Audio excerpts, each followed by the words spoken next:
ጤና ይስጥልኝ። በኢትዮጵያ አማራ ክልል አንድ የመስጂድ ኢማም ተገደሉ። ይህንን ተከትሎ ማህበረሰቡ ቁጣውን እየገለጸ ይገኛል።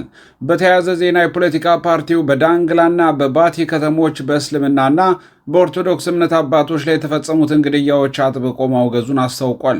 ይህንን በተመለከተ ዝርዝር መረጃውን ወደ እናንተ እናደርሳለን። መረጃን የደበቀ የመንግስት ኃላፊ 5 ዓመት የሚያሳስረው አዲስ አዋጅ ጸድቋል። የህዝብ ተወካዮች ምክር ቤት የነፃ መረጃ ረቂቅ አዋጅን አጽድቀዋል። ሙሉ መረጃውን ትሰሙታላችሁ። በመቀሌና በአዲግራት የቆሎ ተማሪዎችን ጨምሮ በርካታ ወጣቶች መታፈሳቸው ተሰማ።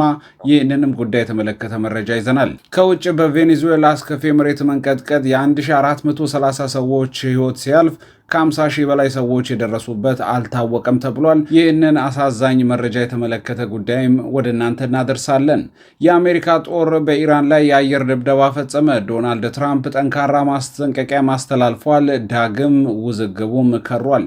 ውድ የቻናላችን ቤተሰቦች እነኚህንና ሌሎች መረጃዎችን ይዘን ቀርበናል። ላይክና ሰብስክራይብ በማድረግ ማድመጥ እንድትጀምሩ በአክብሮት እንጋብዛለን። በቀጥታ ወደ መረጃዎች ተሸጋገርን። በዳንግላ ከተማ የሁጥባ መስጂድ ኢማም መገደል ማህበረሰቡን አስቆጥቷል።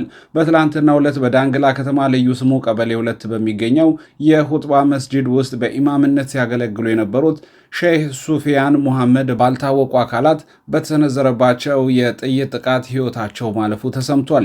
የአራት ልጆች አባት የሆኑት እኚህ የሃይማኖት አባት ትላንት ምሽት የኢሻ ሰላትን አሰግደው ወደ መኖሪያ ቤታቸው በመመለስ ላይ ሳሉ ነው ይህ አሰቃቂ ጥቃት የደረሰባቸው። ክስተቱን ተከትሎ በአካባቢው ማህበረሰብ ዘንድ ከፍተኛ ድንጋጤና ህዝባዊ ቁጣ የተቀሰቀሰ ሲሆን የከተማዋ ህዝበ ሙስሊምም አደባባይ በመውጣት ድርጊቱን በጽኑ አውግዞታል። ይህንን አስነዋሪ ወንጀል ድርጊት የፈጸሙ አካላት በአስቸኳይ ተለይተው ለህግ እንዲቀርቡና ፍትህ በአፋጣኝ እንዲሰፍን ህዝቡ በብርቱ እየጠየቀ ይገኛል። በንጹሃንና በሃይማኖት መሪዎች ላይ የሚሰነዘሩ መሰል ጥቃቶች ፍጹም ተቀባይነት የሌላቸው በመሆኑ የሚመለከታቸው የጸጥታና የፍትህ አካላት ጉዳዩን በትኩረት በመከታተል ተጠያቂነት እንዲያረጋግጡ እናሳስባለን ብሏል።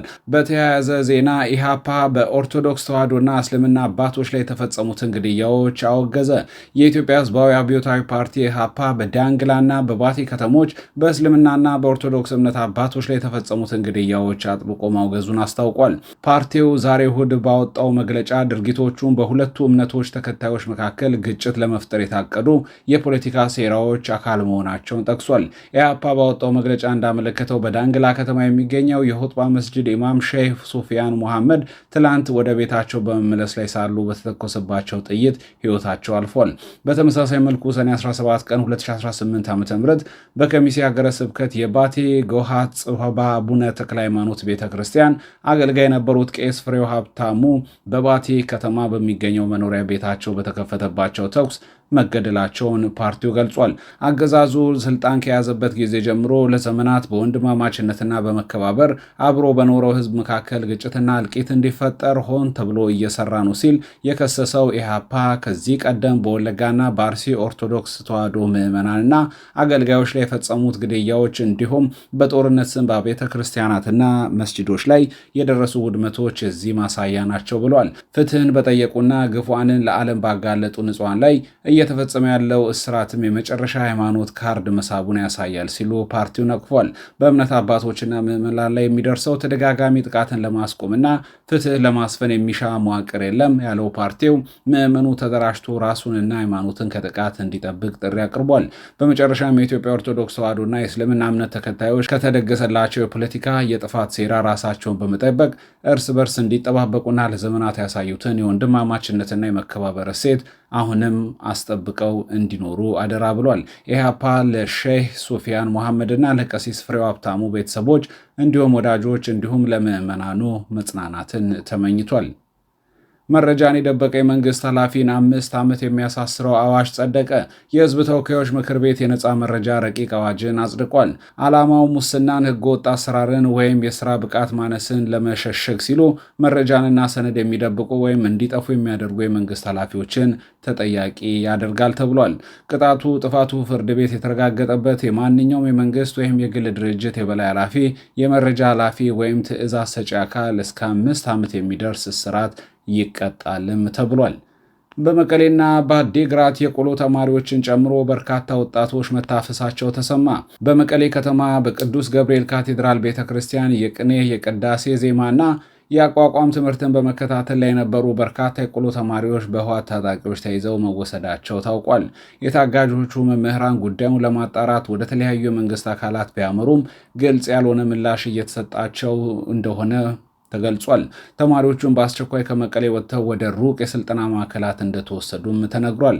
በተመሳሳይ ዜና ከአዲግራትና ከአካባቢው የታፈሱ በርካታ ወጣቶች ዛንጎ ወደ ተባለ ወታደራዊ ማሰልጠኛ መግባታቸው ታውቋል። ይህንን መጠነ ሰፊ እገታ በመፍራት በገጠራማ ከተሞች የሚገኙት አብዛኞቹ ወጣቶች የመኖሪያ ቀያቸውን ጥለው በየጫካው ለማደር በመገደዳቸው በአሁኑ ወቅት በአካባቢዎቹ ከዕድሜ ባለጸጎቹ በስተቀር ምንም አይነት ወጣት እንደማይታይ ተመላክቷል። ከውጭ ባዘጋጀናቸው ዜናዎች በቬኔዙዌላ አስከፊ የመሬት መንቀጥቀጥ የ1430 ሰዎች ሕይወት ሲያልፍ ከ50 ሺህ በላይ ሰዎች የደረሱበት አልታወቀም። በቬኔዙዌላ የባህር ዳርቻ አካባቢዎች በተከሰተ 2 ከፍተኛ የመሬት መንቀጥቀጦች ሳቢያ ሀገሪቷ በታሪኳ ታይታ የማታውቀው አስከፊ ሰብአዊ ቀውስ ውስጥ ትገኛለች ተብሏል። እስካሁን ባለው መረጃ መሰረት የ1430 ሰዎች ሕይወት ማለፉ የተረጋገጠ ሲሆን ከ50 ሺህ በላይ የሚሆኑ ዜጎች ደግሞ ፍለጋ እየተደረገላቸው ይገኛል። በመቶዎቹ የሚቆጠሩ ህንፃዎች ሙሉ በሙሉ በመፈራረሳቸው በሺዎች የሚቆጠሩ ሰዎች በፍርስራሾቹ ውስጥ ተቀብረው ይገኛሉ። የአካባቢው ነዋሪዎችና ዓለም አቀፍ የነፍስ አድን ቡድኖች ከባድ መሳሪያዎች ባለመኖራቸው ምክንያት በባዶ እጃቸውና በባህላዊ መሳሪያዎች ፍርስራሾችን እየቆፈሩ ሰዎችን ለማዳን ከሰዓት ጋር እየተፋለሙ ይገኛሉ። የሟቾች አስክሬን በወቅቱ ባለመነሳቱና ተጨማሪ የመሬት መንቀጥቀጥ ሊከሰት ይችላል በሚል ፍርሃት ነዋሪዎች ሜዳ ላይና በመኪናዎች ውስጥ ለማደር ተገደዋል። ሰብአዊ ድርጅቶች የምግብ፣ የውሃና የሕክምና ቁሳቁሶችን በአስቸኳይ እንዲያቀርቡም ጥሪ ቀርቧል። የአሜሪካ ጦር በኢራን ላይ የአየር ድብደባ ፈጸመ። ዶናልድ ትራምፕ አሁንም ጠንካራ ማስጠንቀቂያን አስተላልፈዋል። ለዓለም አቀፉ ማህበረሰብ ከፍተኛ መነጋገሪያ በሆነው አዲስ መረጃ መሰረት የአሜሪካ የጦር አውሮፕላኖች በኢራን በሚገኙ የሚሳኤልና የድሮን ማከማቻ ስፍራዎች እንዲሁም በባህር ዳርቻ ራዳር ጣቢያዎች ላይ ድንገተኛ የአየር ድብደባ መፈጸማቸው ተገልጿል። ጥቃቱ የተፈጸመው ኢራን የተኩስ አቁም ስምምነቱን በድጋሚ በመጣሷ ነው ሲሉ ትራምፕ ገልጿል። ይህንን ተከትሎም ኢራን ከምድረ ገጽ ልትጠፋ ትችላለች ሲሉ ፕሬዚደንት ትራምፕ ተናግረዋል። ዶናልድ ትራምፕ ባስተላለፉት በዚሁ እጅግ ጠንካራ መግለጫ ላይ የሚከተሉትን ዋና ዋና ነጥቦችንም አስምረውበታል። ጥቃቱ የተሰነዘረው ኢራን የተኩስ አቁም ስምምነቱን በድጋሚ በመጣሷ ምክንያት መሆኑን ገልጸው የማይማሩ መሆናቸው በጣም አሳዛኝ ነው ያሉ ሲሆን በምክንያታዊነት ለመጓዝ የማይቻልበት ደረጃ ላይ ሊደርስ እንደሚችልም አስታውቋል። አሜሪካ በስኬት የጀመረችውን ወታደራዊ ዘመቻ ሙሉ በሙሉ ለማጠናቀቅ ልትገደድ እንደምትችልና ይህም ከሆነ የኢራን ሕልውና አደጋ ላይ እንደሚወድቅም አሳስበዋል። ይህ ክስተት በመካከለኛው ምስራቅ ያለውን ውጥረት ወደ ከፋ ደረጃ ሊያደርሰው እንደሚችል የፖለቲካ ተንታኞች እየገለጹ ይገኛሉ። ውድ የቻናላችን ቤተሰቦች ለእሁድ አመሻሽ ያዘጋጀናቸው ዜናዎች የተከታተላችሁትን ይመስላል። በያላችሁበት መልካም ምሽት ይሆንላችሁ።